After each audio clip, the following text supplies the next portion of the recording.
You're listening to the Geriatric Mamas Podcast with Jessica Raziri and Sonia Tapley.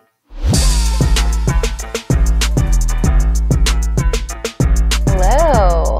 Hi. Hi. Welcome, Geriatric Mamas. We have a really special episode today. We are joined by a childhood blast from the past. I feel like I'm like staring at a ghost right now. A good friendly ghost. Right. I have my dear friend Alyssa, and she's still in my phone as Alyssa DePietro. I love it. I know. I texted her, and her name was still Jessica Golding. So I'm like, yeah. Right? Yep. Yeah. It's been that long. Yeah, same number from high school. So she's now Alyssa Graham, but she is we're on our second HOPEisode. So she's going to be sharing her journey with us today. But before we do that, Alyssa, not to put you on the spot, I know I didn't prep you for this. Do you want to introduce yourself, kind of say what you do for occupation, and just give us a little quick pitch about yourself? Yeah.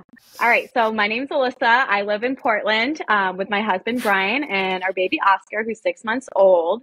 And so I normally teach first and second grade in Saco, and I'm taking a year leave of absence this year so I can stay home with him, because with my like how much I get paid for school and then how much daycare is, it really doesn't make sense for me to go back to work this year. And plus the first year is just so amazing and I don't want to miss it. So I do that right now, but I'm staying home, and I'm actually a marketing assistant and fitness instructor at a place called Baby Booty in Portland. And it's like you can bring your baby to work out. It's a social community. I can talk more about that later, but that's been a godsend. I heard about that place when I was pregnant with Annabelle, and I was totally gonna go right after having her, but I was like living over like basically an hour away, and I was just like, no, I guess I'm just gonna, keep all this postpartum weight on, and I am not gonna drive an hour to Portland every day or every other day for this class. But it looks so cute with all the babies in the carriers. So you literally can work out with your baby in your carrier. I think I was telling Jessica about this, and I was like trying to do it at home.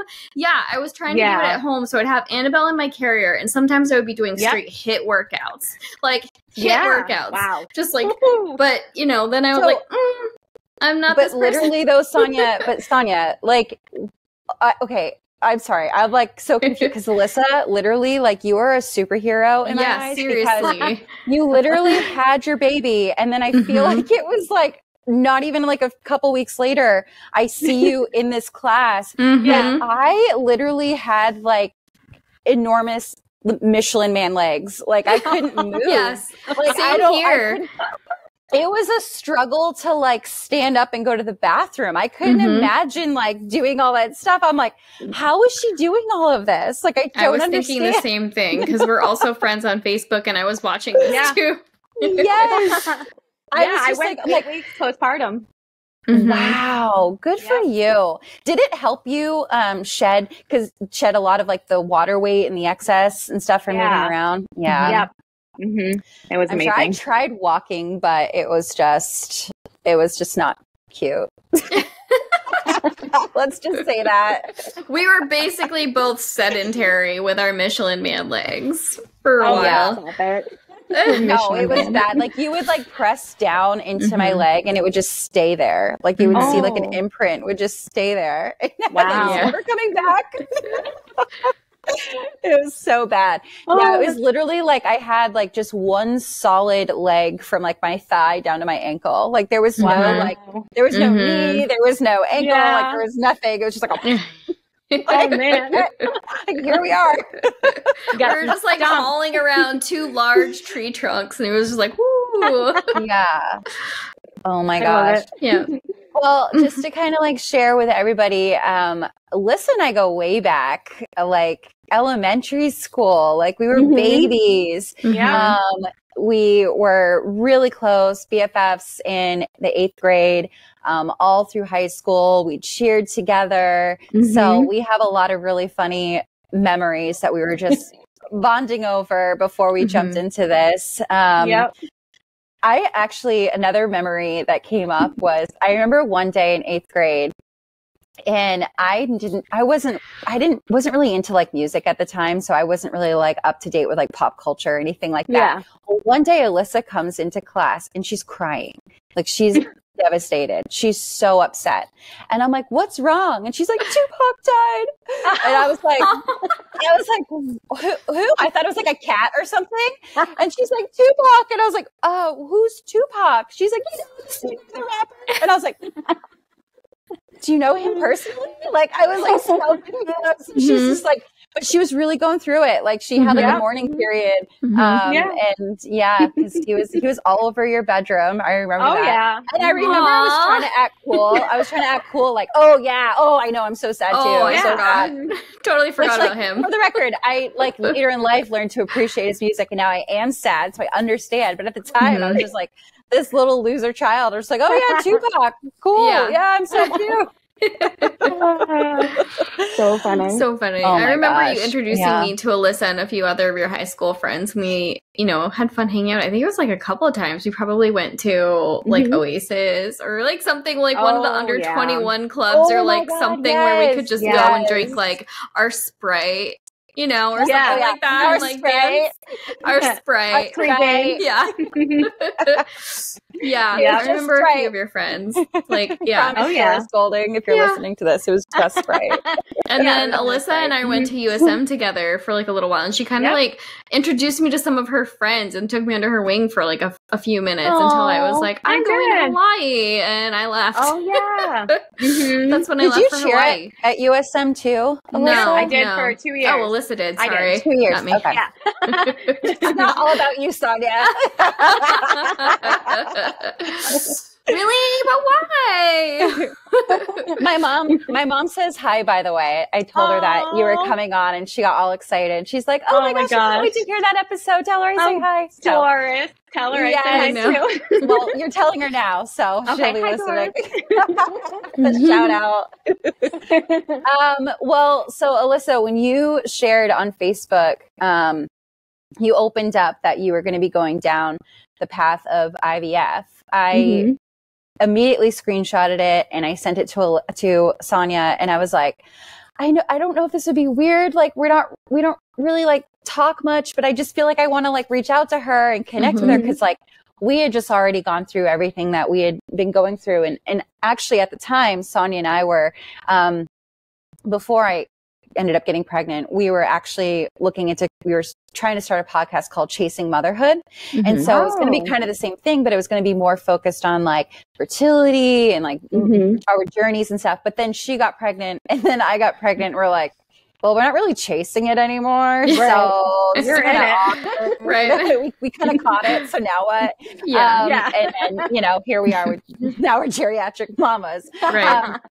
But yeah, so that's, and then I reached out to you, and I know it was kind of like a random pop-up of like, hey, I'm here if you need anything. But I just really like, you opened up, and I just felt, I was just like, oh, it's Alyssa. I want to just like hug her and hold her. I was going to be okay. So, so with that, I mean, I don't want to take up too much of your time. We would absolutely love to hear your story. Yeah. So if you would like to take the floor of how you became a geriatric mama. All right. Well, I know that term is so funny. It's hilarious. So funny. Well, I love the name of the podcast. It's great. Thank you. So I, like Jessica had said earlier, I've always been like a big fan of music, going to concerts, and find myself spending a lot of weekends doing that. And I was single in my mid-30s, and I was just like, maybe I'll find my guy this way. And I went to a show one weekend in 2016, and I knew the band that was playing before the headliner. And then one of my friends was like, oh, well, I know the headlining band. I was like, okay, great, let's go. So while we were at the show, I was like, whoa, who is the saxophone player? And I was just like, I was really just initially attracted to him. He had a great smile. He had awesome stage presence. And I was just like, who is this? And then my friend was like, oh, that's Brian. I was like, wait, you know him? And she's like, yeah, he went to USM with us. I'm like, shut up. And because I was like, I got my degree in psychology and my minor in education, and I was a cheerleader. like I sat on the opposite side of him in the cafeteria, like, and USM was very much like that. Like we had like the sports side, and then we had like the arts and music side. So he went to school at USM for music. And so my friend knew him, and I was like, oh my God. And so, but she was like, oh, I think he has a girlfriend. I was like, all right, of course, that makes sense. And I'm like, whatever. And so later on that night, my friend posted a bunch of pictures and videos from the show. And then she tagged Brian on Facebook. And I was like, I was like, I'll just add him on as a friend. And we had tons of mutual friends. So I was like, it's not a weird thing to do, I guess. And so he accepted, but we never talked for like a whole year. And because I knew he had a girlfriend, and I was like, I'm not going to reach out to him, you know, whatever. Right. And so like a year later, I just kind of noticed him again, like following him on Instagram and stuff. And one time he posted something to a story, and I responded to it. And then I like posted, like I hiked Mount Washington with some of my friends, and I posted like a cool picture of me doing like a yoga pose at the top of the mountain. And you're and like, it was look like, at this pose, Brian. Like super motivational. And Brian Spread eagle in your profile photo. Just kidding. Oh yeah. No, I was like, I was definitely spreading my legs, but not that way. God. So it's fine. You're good. You're good. So I posted like some motivational quote with it, and Brian was just like, wait, do girls like this exist? Because he was in a terrible relationship, and they were like breaking up. And then like I sent him a message. I was like, oh, I haven't seen their band play in a while. And I kind of followed them for a little bit. Like they were out of Brooklyn, New York. So they weren't really local, but they came to Portland that one time.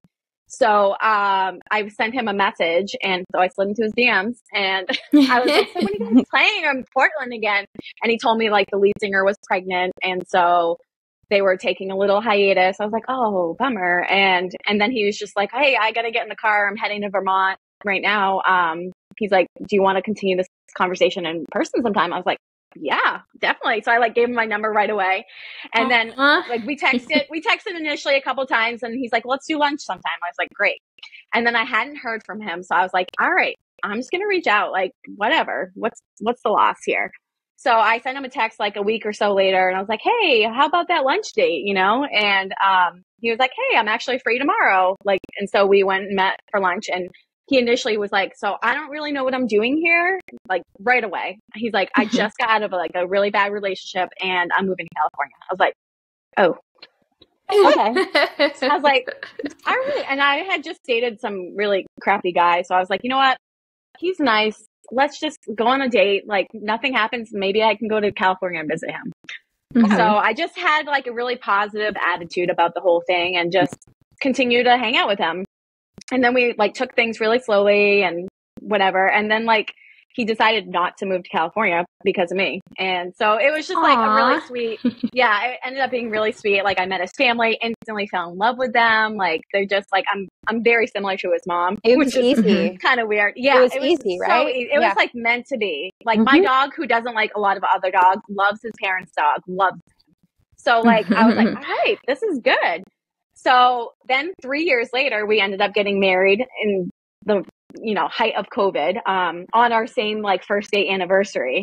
And which, let's take a pause here, because your photos, the ceremony, oh my God, is gorgeous. Like absolutely magical and beautiful. And like, I don't know who your photographer was, but like amazing, like breathtaking. Oh, she was awesome. You look stunning. You guys just look so happy. Like it's just beautiful. Like it's so pretty. Yes. Yeah. No, we got really lucky because we ended up having like 17 people at our wedding. And honestly, I was like nervous to have a big wedding because we were going to have like a lot of his family there, my family, friends.